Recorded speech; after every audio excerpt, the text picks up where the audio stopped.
Coming up next week on Coronation Street, Abby declares she's ending things with Kevin, Theo is prohibited from seeing his children, Carla betrays Lisa's trust, and Dev receives an unexpected guest. Number 1. Abby learns Kevin's secret. Things reach boiling point at the Webster residence as a silent war continues between siblings Kevin and Carl. Kevin recently uncovered Carl's shady scheme, using the garage to hand out fake MOTs for unsafe vehicles. But Carl isn't innocent either. He found out Kevin has been pretending to continue cancer treatment, even though he was declared cancer-free several weeks ago. Instead of sharing the good news, Kevin chose to keep Abby in the dark, accurately sensing she was preparing to leave him once his health improved. Although Abby had pushed Carl away for months, she eventually confessed her feelings for him. At present, both men are keeping each other's wrongdoings under wraps, fearing mutual exposure.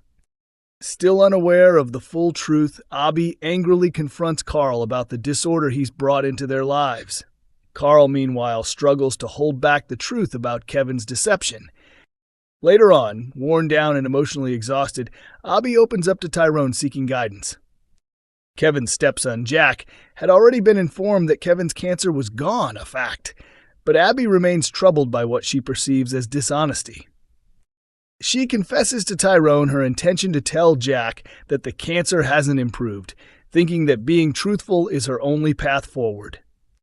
But Tyrone, who now also knows Kevin's secret, urges caution, telling her Kevin isn't terminally ill. Still, he might be close to revealing the full picture. Not long after, back home at number 13, Abby confronts Kevin directly. She's figured it all out. Backed into a corner, Kevin breaks down and admits everything. He confesses he lied about his illness because he couldn't bear the thought of losing her to Carl, and believed that clinging to the lie was the only way to keep her in his life. His revelation leaves Abby reeling. Too shattered to even look at him, she walks away, straight into Carl's waiting arms. At the garage, Abby informs Carl that she's officially ended things with Kevin. Caught up in the whirlwind of emotions, the two end up sharing a heated kiss. As the week progresses, Abby seems to be reconsidering her decision, putting on a strong front in front of young Jack. Sensing the emotional tug-of-war within her, Carl suggests that for the time being, she should remain with Kevin. He also proposes that they keep their distance until the dust settles. Feeling like he has nothing left to hold on to, Kevin later approaches Carl. Without mincing words, he fires him, saying he no longer has faith in him. Carl doesn't argue. In fact, he admits that perhaps it's time for a clean break. When Abby later inquires about Carl's sudden absence, Kevin fabricates a story, claiming Carl resigned on his own and decided to leave town for a fresh beginning. Though Abby keeps a calm exterior, deep down, she's heartbroken by the news. However, Carl's exit may not be final just yet. His sister Debbie, recently diagnosed with early-onset dementia and eager to make the most of her time with loved ones, makes a heartfelt plea, urging him to stay. Will her emotional appeal convince him to rethink his decision? Number 2. Todd uncovers the truth about Noah and Danielle. Next door at number 11, the drama between Todd and Theo shows no signs of easing, especially after last week's clash, where Todd confronted Noah, the controversial conversion therapist. Noah has been lingering nearby, determined to rescue Theo after he left his wife Danielle and came out, beginning a new relationship with Todd. Upon spotting a leaflet advertising one of Noah's upcoming support sessions at the local community center, Todd marched in to confront him, which ended in a physical altercation. Todd was later shocked when police officers turned up to question him about the incident. In the coming week, Todd is left speechless when he's informed that he must take part in a restorative justice meeting with Noah. During the session, Noah's subtle digs and barely hidden insults test Todd's restraint, but he manages to keep calm and sit through the ordeal. As soon as it concludes, Todd quickly heads for the door, eager to be away. However, when he realizes he's left his coat behind, he turns back, only to overhear a phone call that stops him in his tracks. He listens as Noah speaks with Danielle, and from the tone and familiarity, it becomes clear that there's more than friendship between them. Todd is floored by the revelation. Noah and Danielle are now romantically involved. They've known each other for years, having grown up in the same faith circle alongside Theo, says Natalie Anderson. Noah's deeply upset by Theo's decision to leave that world behind. He sees it as a betrayal. Now Noah feels compelled to step in, to support Danielle and the children, to preserve the faith, and to offer them a secure, loving home. Number 3, Theo's painful misstep. Still seething with anger, Todd storms over to the bistro where Danielle, Theo, and the children, Millie and Miles, are having what appears to be a peaceful lunch. Unable to hold back any longer, Todd blurts out that Danielle has moved on, and her new partner is none other than Noah. Danielle is mortified by the public reveal, and Theo is left speechless, trying to make sense of what he's just heard. Danielle was genuinely looking forward to them sitting down as a family again, explains Natalie Anderson. It was meant to be a hopeful moment for the kids. She wants Theo to remember the stability and warmth they once had, to see what he's walking away from.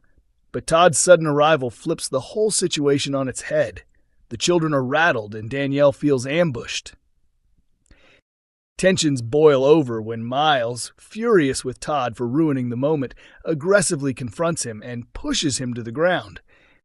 Acting on instinct, Theo tries to step between them to defuse the situation, but in the heat of the moment, he accidentally lashes out and knocks his own son into a nearby table.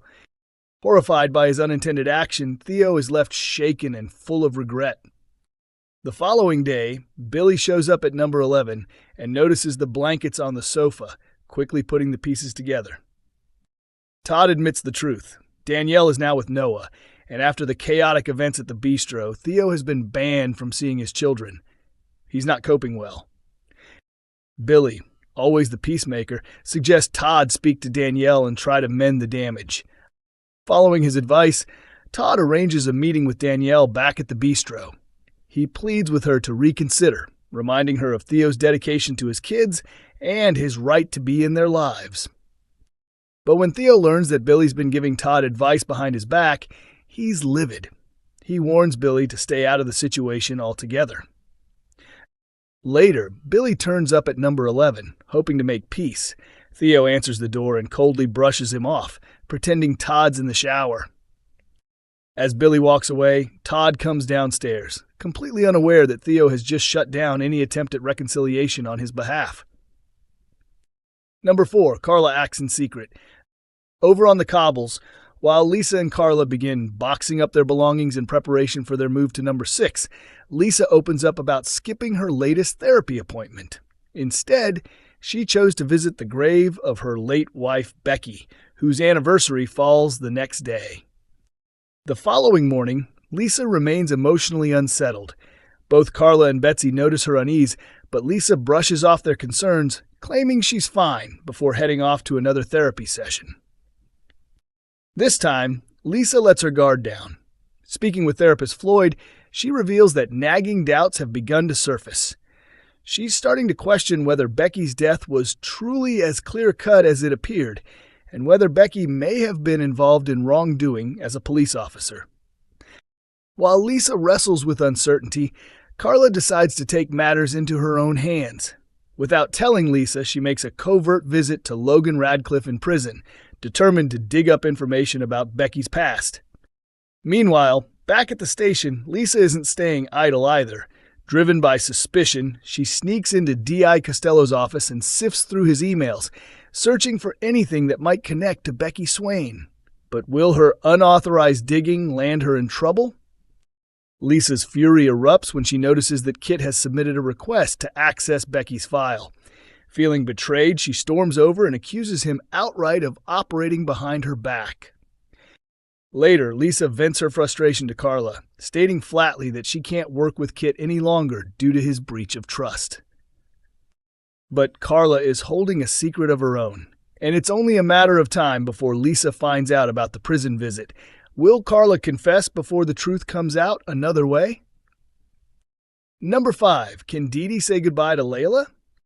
At number 3, The much-anticipated meeting regarding the Special Guardianship Order for baby Laila is finally underway, and James is clearly feeling the weight of the moment. After Dee-Dee blindsided him by arranging a surprise christening, something James had explicitly objected to, he wasted no time in reclaiming control, initiating the legal steps to make his guardianship of Laila official. As the facilitator arrives for the meeting, James begins to question whether Dee-Dee will even turn up. The next morning, Ed makes a well-meaning attempt to mend fences by calling the family together for breakfast. But the mood remains strained. Dee-Dee's betrayal still lingers in the air, and while James tends to baby Laila, he quietly takes a phone call, accepting a job opportunity. His actions hint that he's preparing for a fresh start. With his belongings already packed, the question looms: is James planning to leave alone or take Laila with him? Later in the week, Dee-Dee heads out to work, leaving the baby in James's care. While at the cafe, Dee-Dee runs into Adam, who introduces her to their new client, Ollie. She instantly recognizes him as the same man who casually struck up a conversation with her at the Rovers. As Ollie effortlessly charms his way through the meeting, Dee-Dee can't help but smile. But is this second encounter purely by chance, or is there something more deliberate at play? Number 6, Sam strikes back at Lily. At the Eco Club, Sam and Lily are back in the same room, prompting Nick and Toya to hope that the tension between the cousins has finally eased. But beneath the surface, Sam is still reeling. Ever since his unsettling run-in with murderer Mick at school 2 weeks ago, Sam's been battling anxiety and panic episodes. In a moment of panic, Sam tried to escape, only to find Lily intentionally locking him out of a classroom. She didn't hide her actions, nor her opinion, calling Sam a coward. After enduring Lily's cruel taunts, Sam got some advice from David. If reasoning doesn't work, maybe it's time to push back. With that in mind, Sam gets his subtle revenge. While at Eco Club, he casually belittles Lily's poster, making a cutting remark about the effort she put in. Then, with a calculated tone, he mentions a recent string of local burglaries, saying the intruders have been rearranging furniture inside the homes. Later that day, Lily arrives back at number 8 to find the front door slightly open. As she steps in, her eyes widen. Everything inside has been moved around. Convinced the house has been broken into, she lets out a scream. Toward the end of the week, Sam finally confides in Toya about his anxiety and the panic attacks that have been weighing him down. As a trained counselor, can Toya help Sam process what he's been through and find a healthier way to cope? Number 7, Bernie and Aadi scramble as Dev's surprise guest arrives. Over at number 7, things go into overdrive next week when an unexpected guest shows up and throws everyone into a spin. Dev recently returned from India only to discover that the family shop had been robbed under Aadi's watch. But what Dev doesn't know is that the break-in was staged, and it was Brody who pocketed the 6,000 pounds, all at Aadi's request. Desperate to patch up the shop's crumbling finances, Aadi hoped the insurance claim would bail them out. But when Bernie uncovered the truth, Aadi had to admit the insurers wouldn't pay a penny. He'd missed a premium payment. Just as the situation seemed hopeless, a silver lining arrived. Dev's Aunt Ronnie announced she was gifting him and Bernie 25,000 pounds to help fund their wedding. Quick to act, Bernie devised a plan: organize a low-budget ceremony and secretly funnel the cash toward clearing their debts. But next week, Dev throws a spanner in the works by casually announcing that Aunt Ronnie is coming to the wedding in person and fully expects to see her generous contribution put to glamorous use. Suddenly, Bernie and Aadi are riddled with anxiety, realizing their frugal wedding plans might not impress Ronnie one bit. By Friday, the pair are reviewing the stripped-back celebration blueprint, determined to stay within their tight budget, despite Dev's growing excitement for a lavish affair. Aadi grows even more anxious when Dev asks him to meet at the Rovers, only to find out he wants him to be his best man. But the situation escalates when Ronnie arrives at the pub much earlier than expected, catching them completely off guard. Dev turns on the charm, showering his aunt with affection, while Bernie attempts to impress with an overly posh accent and polished manners. The mood shifts again when Ronnie reveals she's creating a detailed wedding spreadsheet to track every penny spent. As she firmly declares her intention to monitor how her money is being used, Bernie and Aadi exchange a look of quiet dread. Now the question is, can Aadi's spreadsheet skills help them create an illusion convincing enough to keep Ronnie blissfully unaware of the truth?